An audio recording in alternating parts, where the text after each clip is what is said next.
प्रश्न संख्या 6, 72 और 120 का अभाज्य गुणनखंड विधि द्वारा एचसीएफ और एलसीएम ज्ञात कीजिए। इस प्रश्न में हमें 6, 72 और 120 इन तीनों संख्याओं का अभाज्य गुणनखंड विधि द्वारा एचसीएफ और एलसीएम ज्ञात करना है। इस प्रश्न को हल करने के लिए हम लिखेंगे हल, और यहाँ पर हम पहले 6 का अभाज्य गुणनखंड करेंगे। तो इसके लिए क्या करेंगे, हम इस तरह से लाइन खींच लेंगे, यहाँ पर लिखेंगे 6। अब हमें इस 6 के अभाज्य गुणनखंड करने हैं, ठीक है। तो 6 एक सम संख्या है, तो ये यहाँ पर हम कितना लिखेंगे 2, और 2 के पहाड़े में 6 कितनी बार में आता है 3, ठीक है। अब ये जो 3 एक विषम संख्या है, ये 3 सिर्फ 3 के पहाड़े में आता है, तो इसलिए यहाँ पर हम लिखेंगे 3, और 3 के पहाड़े में 3 कितनी बार में आएगा 1 बार में। इस तरह से 6 के अभाज्य गुणनखंड हमें मिल गए 2 × 3, ठीक है। अब यहाँ पर देखो 2 कितनी बार आया है 1 बार, तो यहाँ पर हम 2 की घात 1 लिख देंगे, गुणित 3 कितनी बार आया है 1 बार, तो 3 की घात 1 लिख देंगे। इस तरह से हमें 6 के अभाज्य गुणनखंड मिल गए। अब हम अगली संख्या 72 के अभाज्य गुणनखंड ज्ञात करेंगे। इसके लिए हम यहाँ पर लिखेंगे 72, ठीक है। अब ये चेक करेंगे 72 सम संख्या है या विषम संख्या है। तो सम संख्या किसे कहते हैं, ऐसी संख्या जिसका इकाई अंक 2, 4, 6, 8 और 0 इनमें से कोई भी एक हो, तो वो संख्याएं सम संख्याएं कहलाती है। तो यहाँ पर 72 इसका इकाई अंक 2 है, तो ये सम संख्या है। अगर ये सम संख्या है तो यहाँ हम कितना लिखेंगे 2, ठीक है। अब 2 के पहाड़े में 7 नहीं आता है, कितना आता है 6, कितनी बार में आएगा 3 बार में 6 आएगा। 7 में से 6 गया, बचा 1, वो कहाँ लिखेंगे, यहाँ लिख देंगे अपन बीच में, ठीक है, 7 के बाद। इस तरह से ये कितना बन गया 12, 2 के पहाड़े में 12 कितनी बार में आता है 6 बार में, ठीक है। अब ये 36 आ गया, इकाई अंक 6 है, ये भी एक सम संख्या है, तो दोबारा हम यहाँ पर 2 लिखेंगे। 2 के पहाड़े में 3 नहीं आता है, कितना आता है 2, कितनी बार में 1 बार में, तो 3 में से 2 गया, तो कितना बचा 1, तो ये कितना हो जाएगा 16। 2 के पहाड़े में 16 कितनी बार में आता है 8 बार में, ठीक है। अब ये इकाई अंक 8 है, ये 18 भी सम संख्या है, तो फिर से हम यहाँ पर 2 लिखेंगे, और 2 के पहाड़े में 18 कितनी बार में आता है 9 बार में आता है, ठीक है। अब ये जो 9 है ये एक विषम संख्या है, तो हम यहाँ पर 2 नहीं लिखेंगे क्योंकि ये 2 के पहाड़े में नहीं आएगा। तो किसके पहाड़े में आएगा ये 9, 3 के पहाड़े में, ठीक है। तो यहाँ 3 लिख देंगे। 3 के पहाड़े में 9 कितनी बार में आता है 3 बार में, और ये 3 आ गया, ये 3 खुद 3 के पहाड़े में आएगा, कितनी बार में 1 बार में। इस तरह से यहाँ पर हमारे पास में 72 के अभाज्य गुणनखंड आ गए हैं, वो हम यहाँ पर लिख लेते हैं। 2 कितनी बार है गिन लेते हैं, 1, 2, 3, 3 बार 2 है, 1, 2, 3, और 3 कितनी बार है 2 बार, 1, 2, और इनके बीच में गुणा का चिन्ह लगाकर हम लिख लेंगे। अब यहाँ पर देखो 2 कितनी बार आया है 3 बार, तो यहाँ पर आ जाएगा 2 की घात 3 गुणित 3 कितनी बार आया है 2 बार, तो यहाँ पर आ जाएगा 3 की घात 2। इस तरह से हमें 72 के अभाज्य गुणनखंड मिल गए। अब हम 120 के अभाज्य गुणनखंड ज्ञात करेंगे। इसके लिए हम यहाँ पर लिखेंगे 120, ठीक है। अब ये चेक कर लेते हैं 120 सम संख्या है या विषम संख्या है। तो देखो इसका इकाई अंक 0 है तो ये सम संख्या है। सम संख्या हो तो यहाँ पर हम 2 लिखते हैं, ठीक है। अब 2 के पहाड़े में ये 1 नहीं आता है, ये तो 2 से छोटा है, तो इन दोनों अंकों को हम एक साथ देखेंगे तो ये कितना हो जाएगा 12। तो 2 के पहाड़े में 12 आता है, कितनी बार में 6 बार में। और 2 के पहाड़े में 0 कितनी बार में आएगा 0 बार में, ठीक है। इस तरह से ये आ जाएगा 60। अब फिर से इकाई अंक 0 है तो ये भी सम संख्या है, तो दोबारा हम 2 लिखेंगे, ठीक है। 2 के पहाड़े में 6 कितनी बार में आता है 3 बार में, और 2 के पहाड़े में 0 बार में आएगा, ठीक है। यहाँ पर भी इकाई अंक 0 है तो ये भी सम संख्या है, तो और हम 2 लिखेंगे, ठीक है। अब 2 के पहाड़े में 3 नहीं आता है, कितना आता है 2 आता है, कितनी बार में आएगा 2 1 बार में। तो 3 में से 2 गए तो कितना बचा 1, तो ये कितना हो जाएगा 10। 2 के पहाड़े में 10 कितनी बार में आएगा 5 बार में, ठीक है। अब यहाँ पर देखो इसका इकाई अंक 5 है, ठीक है। वे संख्याएं जिसका इकाई अंक 1, 3, 5, 7, 9 हो वो सभी विषम संख्याएं कहलाती है, ठीक है। और विषम संख्याएं आ जाए तो हम यहाँ पर 2 नहीं लिखते क्योंकि वो 2 के पहाड़े से नहीं कटेगी, ठीक है। तो यहाँ पर ये जो विषम संख्या 15 ये किसके पहाड़े में आता है 3 के पहाड़े में, तो यहाँ हम 3 लिख देंगे। 3 के पहाड़े में 15 कितनी बार में आएगा 5 बार में, तो यहाँ पर हम 5 लिख देंगे। अब ये 5 जो आया है ये 5 किसके पहाड़े में आएगा सिर्फ 5 के, तो यहाँ हम लिख देंगे 5।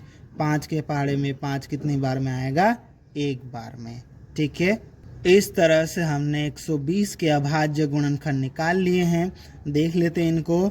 2 कितने बार आया 1 2 3, 3 बार 2 आया है 1 2 3, और 3 कितनी बार आया है 1 बार, और 5 कितनी बार 1 बार।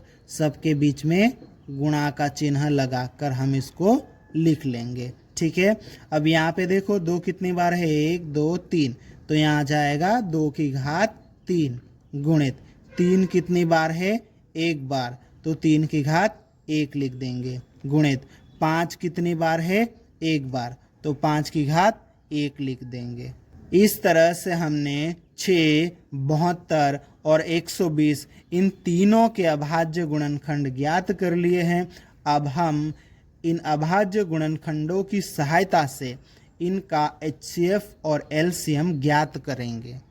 तो पहले हम HCF ज्ञात कर लेते हैं, तो इसके लिए लिखेंगे अब HCF किसका 6, 72 और 120 का, इस तरह से कोष्टक में लिख लेंगे, बराबर का चिन्ह लगाएंगे। अब यहाँ पर हमें HCF निकालना है। HCF का मतलब क्या होता है, जिनका हम HCF निकाल रहे हैं ना उनके कॉमन गुणनखंड है ना, उभयनिष्ठ गुणनखंड की सबसे न्यूनतम घात, सबसे छोटी घात को हम यहाँ पर लिखते हैं, और वो गुणनखंड जो है वो कॉमन भी होना चाहिए, ठीक है, और उसकी न्यूनतम घात, ठीक है। तो हम यहाँ पर देख लेते हैं इनमें उभयनिष्ठ गुणनखंड कॉमन गुणनखंड कौन सा है। तो देखो यहाँ पर 2 है, यहाँ पर भी 2 है, ठीक है, और 120 के पास भी 2 है, तीनों के पास, 6 के पास भी, 72 के पास भी और 120 के पास भी 2 है। अब देखो 2 की सबसे छोटी घात कौन सी है, ये तो 3 है, ये 3 है, 2 की घात 1, तो यहाँ पर हम क्या लिखेंगे 2 की घात 1, फिर गुणा का चिन्ह लगा देंगे। आगे देखते हैं। अब 6 में देखो 3 है, यहाँ पे 72 में भी 3 है और 120 में भी 3 है, ठीक है। अब 3 की सबसे छोटी घात देखो, ये 1 है, ये 2 है और ये 1 है, तो 3 की घात 1 सबसे छोटी घात है, तो यहाँ पर हम लिखेंगे 3 की घात 1। अब आगे और देखते हैं यहाँ पे और कोई कॉमन गुणनखंड है क्या जो तीनों में हो। तो देखो 2 और 3 यहाँ पे पूरे हो गए, 2 और 3 हो गए, 2 और 3 हो गए, ये बचा 5। यहाँ पर 120 के पास में 5 है पर इन दोनों के पास नहीं है, मतलब ये कॉमन नहीं है, उभयनिष्ठ नहीं है, तो इसको हम नहीं लेंगे। इस तरह से हमारे पास में HCF आ जाएगा 2 की घात 1 गुणित 3 की घात 1। इसका गुणा कर लेते हैं। 2 की घात 1 मतलब कितना आएगा 2 गुणित 3 की घात 1 मतलब कितना आएगा 3। 2 और 3 का गुणा करेंगे तो कितना आ जाएगा 6। इस तरह से 6, 72 और 120 का HCF कितना हो जाएगा 6। अब हम क्या करेंगे, LCM ज्ञात करेंगे। इसके लिए हम लिखेंगे तथा 6, 72 और 120 का LCM बराबर, यहाँ पर हम LCM निकालेंगे। अब LCM क्या होता है, जो हमारे संख्याएं होती है जिनका हमें LCM ज्ञात करना है, तो उनके प्रत्येक गुणनखंड की उच्चतम घात लेते हैं। मतलब कॉमन नहीं, प्रत्येक एक भी गुणनखंड छूटना नहीं चाहिए, है ना। अगर कॉमन है तो उसकी सबसे बड़ी घात ले लेंगे, ठीक है। कॉमन नहीं है तो भी उस अभाज्य गुणनखंड को हमें लेना है, ठीक है। तो यहाँ पर हम देख लेते हैं 6, 72 और 120 के गुणनखंड, ठीक है। तो देखो यहाँ पर हमारे पास में क्या है, 6 में 2, 6 के पास 2 है, 72 के पास भी 2 है और 120 के पास भी 2 है। तो ये 2 जो है ये तो कॉमन गुणनखंड हो गया, तो इसकी सबसे बड़ी घात लेंगे, उच्चतम घात लेंगे। तो देखो इसकी घात 1, यहाँ पे घात 3, यहाँ पे घात 3, तो 2 की सबसे बड़ी घात उच्चतम घात क्या है 3। तो यहाँ पर हम क्या करेंगे 2 की घात 3 लिख लेंगे, फिर गुणा का चिन्ह लगा लेते हैं। अब आगे और देखते हैं और क्या क्या है। यहाँ पर देख लेते हैं 6 के पास में देखो 3 भी है, 72 के पास में भी 3 है और 120 के पास में भी 3 है। 3 की सबसे बड़ी घात देखो 1 है, यहाँ पे, यहाँ 2 है, यहाँ 1 है, तो 3 की घात 2 ये सबसे बड़ी घात है। तो हम यहाँ पर लिख लेंगे 3 की घात 2, ठीक है, और गुणा का चिन्ह लगा देंगे, ठीक है। अब देखो यहाँ पे और कौन कौन सा गुणनखंड बच रहा है। तो देखो इसमें से 2 और 3 हो गया, इसमें से भी 2 और 3 हो गया, ये तो कंप्लीट हो गया। इसमें से 2 और 3 हो गए, 5 ये गुणनखंड बच रहा है ना, एक भी बचना नहीं चाहिए, ये बच रहा था, इसको हम लिख लेते हैं, ठीक है। तो इस तरह से हो जाएगा यहाँ पे 5 की घात 1, ठीक है। अब आगे क्या करते हैं, इसको सोल्व कर लेते हैं।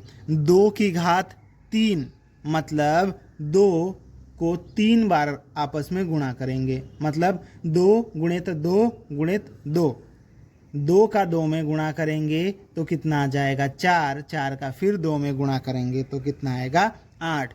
2 की घात 3 मतलब कितना हो जाएगा 8 गुणित, फिर यहाँ पर 3 की घात कितनी है 2, मतलब 3 गुणित 3 कितना हो जाएगा 9 हो जाएगा, और गुणित 5 की घात 1 कितना हो जाएगा 5, ठीक है।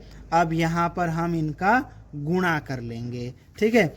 8 का गुणा 9 के साथ में करेंगे तो 8 9 में 72 हो जाएगा, ठीक है। और 72 का गुणा हम 5 के साथ में करेंगे तो कितना आ जाएगा 360, ठीक है। इस तरह से 6, 72 और 120 का LCM कितना आ जाएगा 360। अतः 6, 72 और 120 का HCF बराबर 6 और 6, 72 और 120 का LCM बराबर 360 होगा, और ये हमारा उत्तर है।